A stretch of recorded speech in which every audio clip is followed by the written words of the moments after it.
Idea தான் கொடுத்தேன். எப்பா மலைக்கு பஜ்ஜி நல்லா இருக்குமே என்ன உடனே களத்துல இறங்கிட்டாரு. என்னப்பா நீ சொன்ன ஐடியாவில் நான் இறங்கல.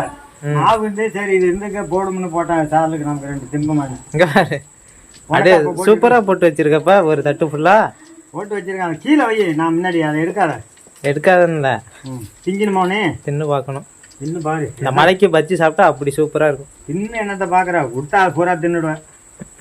பல்க்கு என்ன எந்த பீயா இருந்தானா தட்டுல இருக்கணும், நல்லா இருக்கணும். பச்சு வாயில வச்சு கண்ட்ரோல். ஆமா அதை துப்பி போட போற திங்காம எடுத்து கொண்டாந்து கொடுத்தாலும் தின்னு. பாருங்க மக்களே, அப்பாவோட கை பக்கமே பக்கம் தான். அதுல எங்க போட இடமே இல்ல. இடம் இல்ல, அதெல்லாம் வெந்துக்கும். இந்த சைட்ல போட்டு அதை எடுத்துக்குவேன். சரி அப்படியே நீ அழகா சுடுவியா, நான் அழகா சாப்பிடுவேன். அழகா சாப்பிடுவோம். நான் ஆனா சுடுறதுக்குள்ள நீ சாப்பிடணுமா? நான் வந்து பாப்பேன்னா ஒண்ணு இருக்காதான். கரண்டை எடுத்து முதல்ல 4 போட்டுட்டு நான் போய் படுத்துவேன். முக்காடு போட்டு